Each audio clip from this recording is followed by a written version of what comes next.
Hello there, I'm Victoria. Welcome to my channel. Today I'm working on another character sheet, this time for Camelia, one of the main characters in my story. Small disclaimer, I'm not a professional, so it's not really a tutorial, just a little insight into my thought process when designing a character. Like I mentioned in Eden's video, I've been meaning to make proper reference sheets for ages, since they're really useful for keeping design consistent, especially if you plan on making a comic or animation.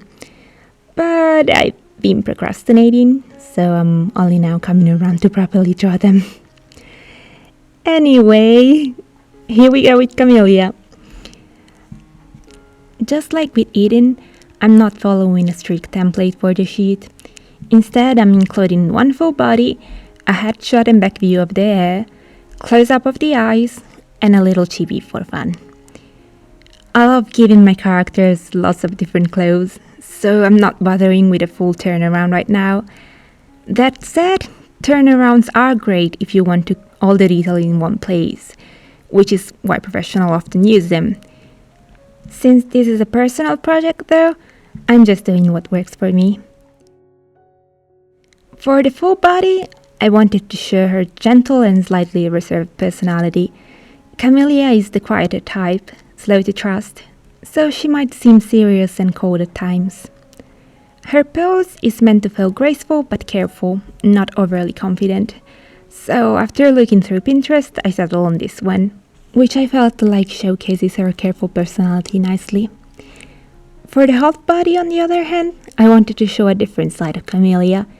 You can think of her as Eden's bodyguard in a way. It's not her job, but Eden is the kind that gets himself in trouble in the name of curiosity and drags Camelia along with him, much to her dismay. But when it matters, she will step up to protect him and will fight if necessary, though she would prefer to avoid new or risky situations altogether if possible.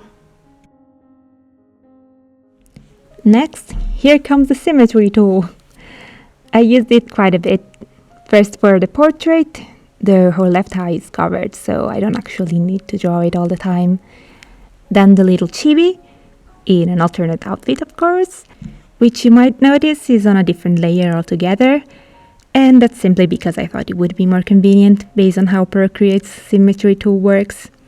And finally, some hairstyles, just to fill in the empty spaces really, and because I thought it would be fun. Also, fun fact, her hair is somewhat blood relevant, so it makes sense, kind of.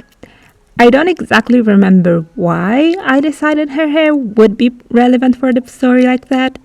It's been a while since I started working on this, but I do know why it is important now, and as changing one's hair can be meaningful in real life, Camelia would also change hers as the story goes on and she grows.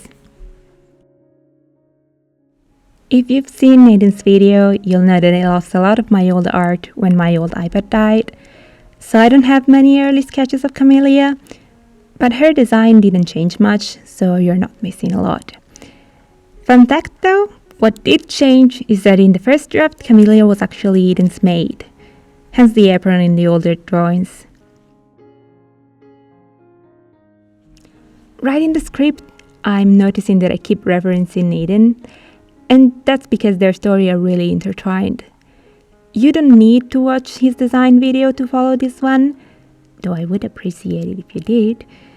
You only need to know that at the start of the story, Camelia is more of a passive character following Eden, while he trusts her more than anyone else and is sure she will be there for him. So their story and choices are deeply connected. That said, their backgrounds contain a lot of spoilers, so I can't tell you much about that. I also drew a few outfits for Camelia, trying to match the style of the two different fictional countries that they travel to. Designing clothes is always fun for me, and since it's a long story, they'll need plenty of outfits anyway.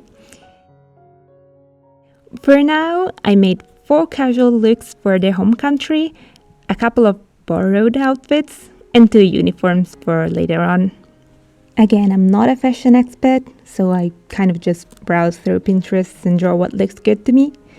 The overall vibe though is still influenced by the romantic, gothic Victorian inspired aesthetic that I mentioned in Eden's video. And, it changes depending on the country they're in, or at least it's meant to. As for her dagger, I designed that on a separate file, like the clothes, then pasted it and distorted it to fit the pose. And it does look a bit flat right now. I went back to fix it later, or at least I tried to, so ignore it for now, please. Now to the line art. Watching it here looks neat and smooth, but trust me, it was a struggle. If I didn't get frustrated enough doing line art as is, I also decided to draw the hair extra fancy too for some reason, which felt like it took forever. So I definitely had better not do that in the actual comic if I wanted to move forward in any way. Still, I do think it looks pretty, so I don't even know how to feel. I'm hoping that by drawing and working on the actual comic, eventually I'll figure out what's faster and what works best for me, both in terms of style and clothes and prop design. Because as things are now, I do feel like I tend to go a bit overboard with unnecessary details. For coloring, I'm keeping it simple though. Flat colors, some shading on the hair and eyes, and of course, my favorite part, the blush. I had already picked the colors for the outfits, so I'm just color dropping from the reference. But I also try to remember to always check the contrast between the different parts of the outfit to make sure it works nicely. And I do that by filling in a layer with black, changing the blend mode to color, so I can see what it looks like in black and white. And then I only need to turn the layer's visibility on and off to see the values in grayscale, without impacting the actual drawing. Then again, take my advice with a grain of salt. I don't really know what I'm doing either, so don't think of anything I'm saying as law. It's not even a tutorial really. I just find it interesting to see people's process, and I thought I'd share mine. I'm learning as I go, and I hope you'll enjoy the journey with me. I described Camelia's palette as soft and muted, nothing too bright or vibrant, since she doesn't want to stand out or catch people's attention. She also matches Eden's palette a little, since they come as a duo, and probably also because those are the colors I tend to gravitate towards and they're the protagonist.